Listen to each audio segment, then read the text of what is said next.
اعوذ باللہ من الشیطان الرجیم بسم اللہ الرحمن الرحیم وما اصابکم یوم التقى الجمعان فبإذن اللہ وليعلم المؤمنین صدق اللہ العلی العظیم وصدق الرسول النبی الکریم ونحن علی ذلک من الشاہدین والشاکرین والحمد للہ رب العالمین۔ آج ہم سورہ آل عمران کی آیت نمبر 166 سیکھنے کی کوشش کریں گے۔ اس آیت میں رب نے وہ حکمت بیان کی جس حکمت کے تحت مسلمانوں کو جنگ احد میں بہت ساری آزمائشوں سے گزرنا پڑا، جس میں سب سے بڑی آزمائش 70 شہداء کی ہے۔ 70 اصحاب جنگ احد میں شہید ہوئے۔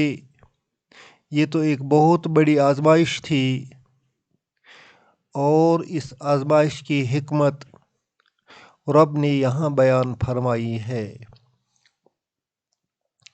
رب فرماتے ہیں وما اصابکم، اصاب جو ہے یہ فعل ماضی ہے،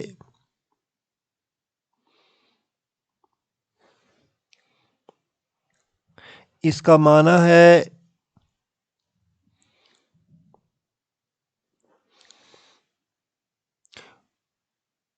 پہنچنا، پہنچنا۔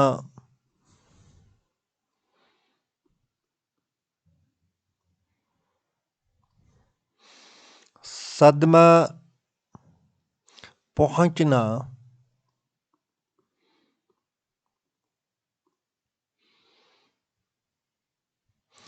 کم،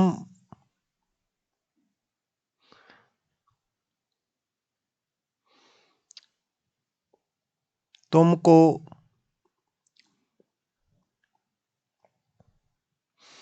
ما کا معنی ہے جو۔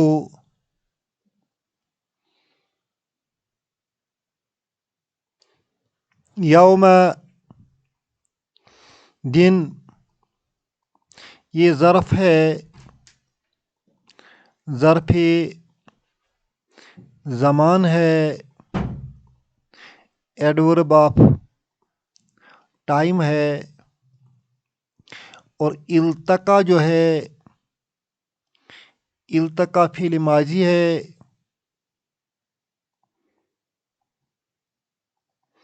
اس کا معنی ہے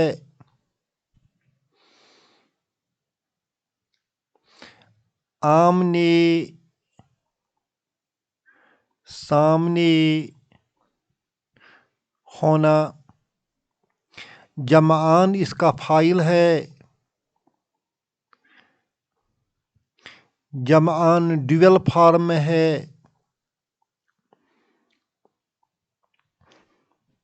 دو جماعتیں یا ٹو ہوسٹس کہیں گے، یا ٹو گیدرنگس کہیں گے۔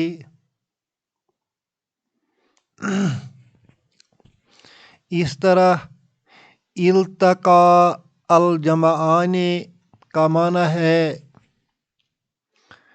دو جماعتوں کا آمنے سامنے ہونا۔ یوم، جس دن، جس دن دو جماعتوں کا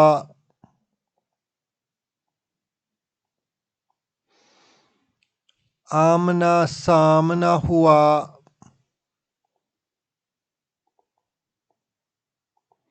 یا مڈ بھیڑ ہوئی۔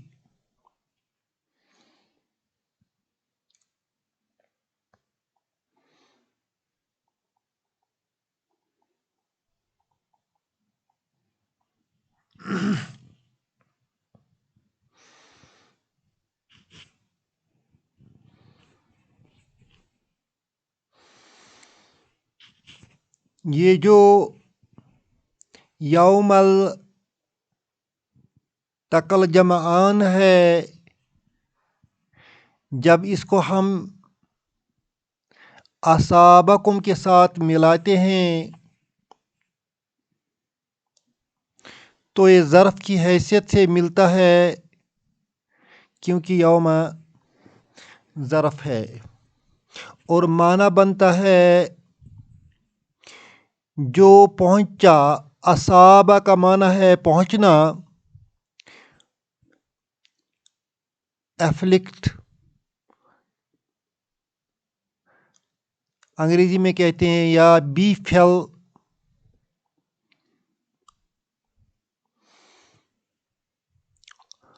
وما اصابکم جو کچھ تم کو پہنچا، یوم التقل جمعان اس دن جب دو جماعتیں آمنے سامنے ہوئیں، یا دونوں جماعتوں کی مڈبھیڑ ہو گئی،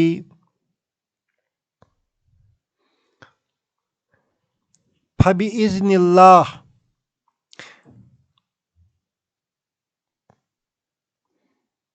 فا بھی حرف جر ہے، اذن اسم مجرور ہے، وہ مضاف اور اللہ ہی مضاف الیہ ہے۔ پس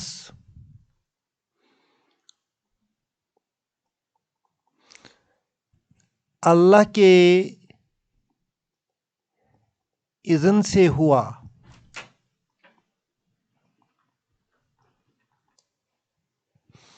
فَبِإِذْنِ اللہ جو ہے یہ خبر بنتی ہے، اور جو اس میں فا ہے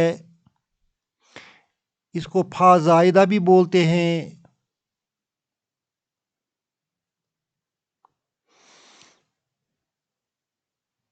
فَبِإِذْنِ اللہ اللہ تعالیٰ کے اذن سے ہوا، یہ وما اصابکم یوم التقل جمعان اس سینٹنس کی خبر فَبِإِذْنِ اللہ بنتی ہے۔ جو کچھ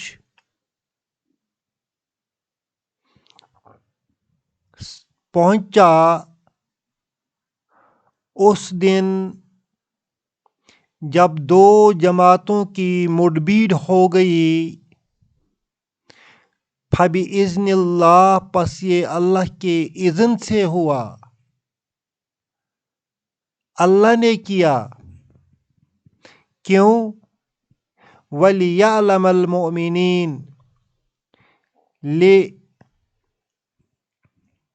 وجہ بتاتا ہے،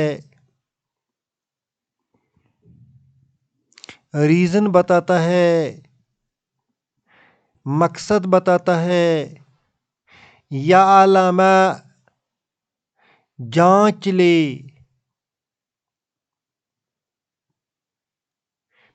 فعل مضارع ہے، ممیز کر دے،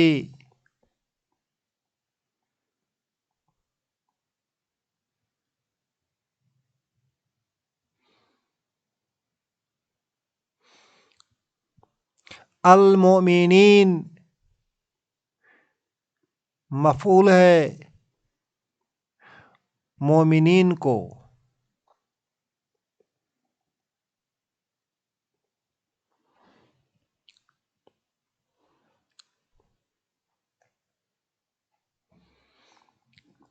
اس آیت میں رب نے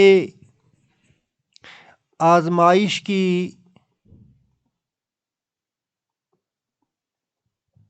حکمت واضح کی ہے،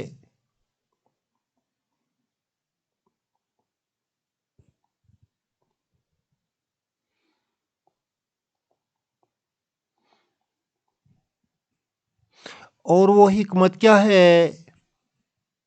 وہ حکمت ہے مسلمانوں اور منافقوں کو اچھی طرح واضح کرنا، ممیز کرنا،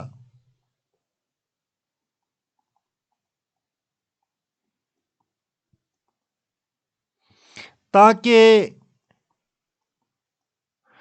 کھلی آنکھ سے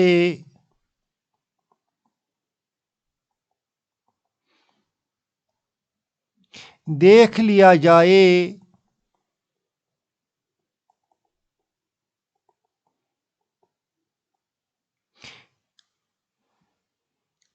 کہ کون لوگ جماعت کے اندر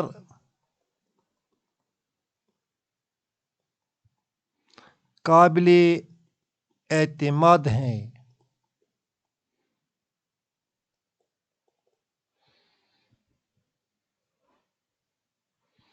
اور کون نہیں ہے۔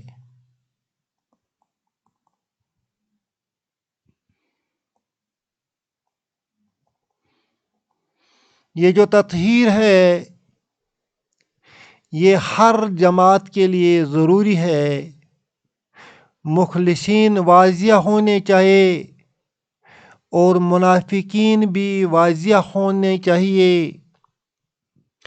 ایسا نہ ہو کہ مخلصین اور منافقین رلے ملے رہتے مگر جب کسی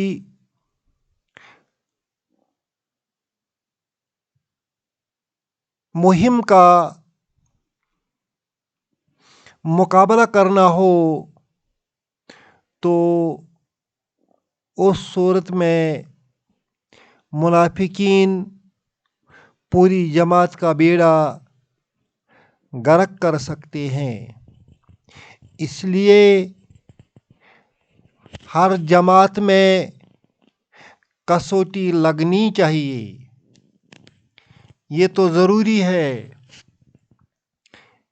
کسوٹی لگنے کے بعد ہی پتہ چلتا ہے کہ جماعت میں کون لوگ مخلص ہیں اور کون نہیں ہے۔ یہاں بھی رب جنگ احد کے آزمائش کو مسلمانوں کے لیے ایک اہم آزمائش قرار دیتا ہے۔ رب واضح فرماتا ہے کہ جس دن دو جماعتیں آپس میں لڑ پڑیں وہ تو اللہ کی اذن سے ہے، جو کچھ ان کو ملا اللہ کے اذن سے۔ وَلِيَعْلَمَ الْمُؤْمِنِينَ، تاکہ مومن جانچ لیے جائیں، ممیز کر دیے جائیں، چھانٹ لیے جائیں، واضح کیے جائیں۔ اس ابتلا کی مزید وضاحت اگلے آیت میں انشاءاللہ آئے گی۔ اللہ ہم سب کو سمجھنے کی اور اس پر عمل کرنے کی توفیق عطا فرمائے۔ ربنا تقبل منا انک انت السمیع العلیم۔